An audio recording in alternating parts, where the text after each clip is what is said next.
it's Daisy with Bridges 527, and let's take a few minutes to talk about Transformers 1, the 2024 animated Transformer movie that just came out.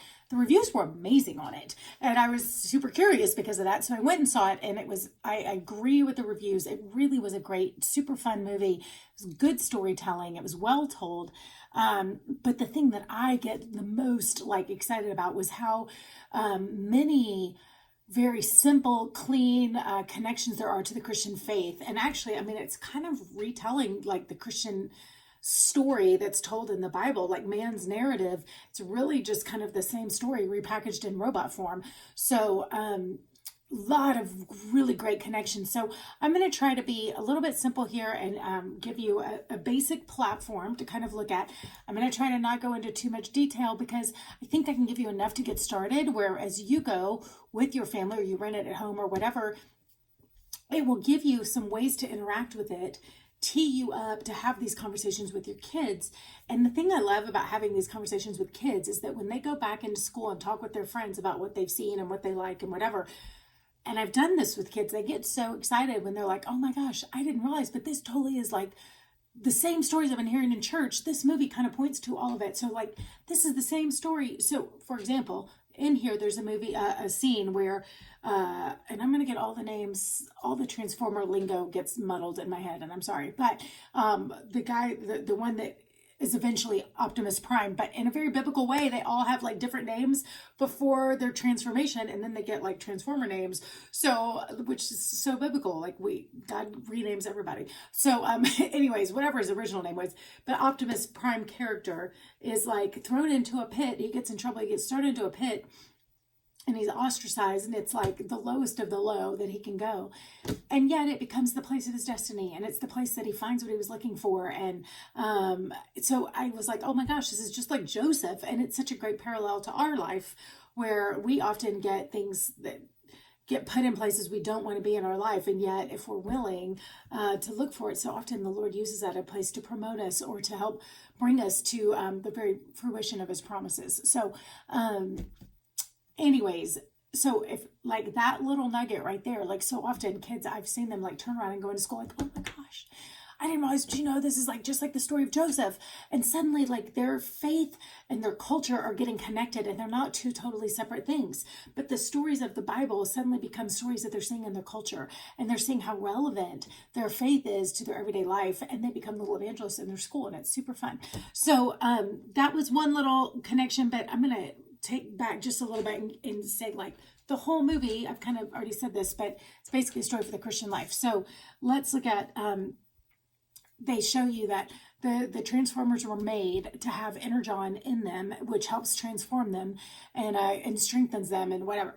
So they're made with this, and they show you their chest. They literally have a hole in their chest now because the enemy somebody came and stole this from them. And so they no longer have this. Now they just have this empty hole. And yet you see Optimus Prime having this longing to have that Energon and to be able to transform and to be able to do the things that he was created to do. And yet something is missing. And so he's on this lifelong search for the thing that is missing to fill this hole in his heart. And then he finds it and realizes they've been lied to, and that it was stolen from them, and that it is all of their birthright.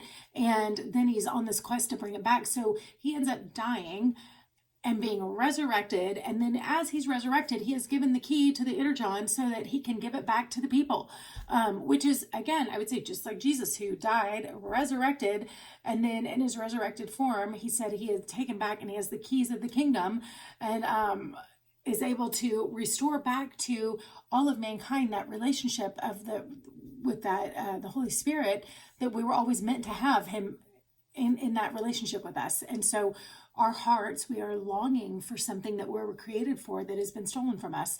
And yet Jesus died to return that to us so that we would have the right to access that. The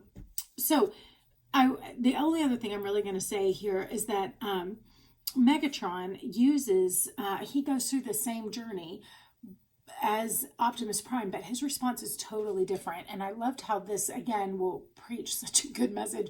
But the very things that, so Optimus Prime wanted to right the injustice, but Megatron got bitter because he saw he had put his faith in the wrong person, and he discovered that his hero was actually not trustworthy.